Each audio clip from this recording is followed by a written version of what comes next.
আজি আমাৰ বাৰীতে ওলাই থকা কচুথুৰি বুটলি আনিলোঁ, যিহেতু ভাবিছোঁ পাতত দি খাম বুলি। আইতাই ৰোৱা জলকীয়া জোপাৰ পৰা খুন্দু জলকীয়া কেইটামান আৰু মান ধনিয়া ছিঙি আনিলোঁ পিয়ালিতে কৰা। এইফালে আইতাই পাতো ছিঙিলে, মই ধুনীয়াকৈ কচুখিনি ধুই মেলি পাতখন লেৰেলাই লৈ তাৰ ওপৰতে কচু, নহৰু আৰু পিঁয়াজ, খুন্দু জলকীয়া, বিলাহী আৰু ওপৰতে মান ধনিয়া আৰু গোল নেমু অকণমান চেপি দিছোঁ আৰু সোৱাদ অনুসৰি নিমখ। মোৰ যিহেতু বান্ধিলে অলপ ঢিলা হয়, সেইকাৰণে আইতাকে দিলোঁ বান্ধিবলৈ। এতিয়া ধুনীয়াকৈ আইতাই বান্ধি মেলি দিলে। চাওকচোন কি ধুনীয়াকৈ বান্ধি দিলে। খেৰ লৈ ধুনীয়াকৈ নুৰিয়াই হোৱাৰ পাছত এইফালে জুইত দি দিলোঁ, যিহেতু সিজিব লাগিব। তাৰ ওপৰতে গধুৰ কাঠখৰি দি দিলোঁ। এতিয়া ধুনীয়াকৈ সিজিব।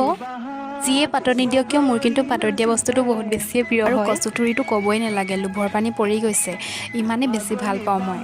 অকল কচুথুৰিৰ সৈতেনো কিয় খাওঁ, এইফালে আকৌ মই দুটা পোৰা আলু ল'লোঁ। পোৰা আলু দুটাও পিটিকি লৈ তাত অলপ কচুথুৰি দি পিনি খাই চালোঁ, খাবলৈ বহুত বেছি ভাল লাগিলে। আপোনালোকেও এনেদৰে খাই চাবচোন, খাবলৈ বহুত বেছি ভাল লাগে। আজি মোৰ ভিডিঅ'টো ইমানেই।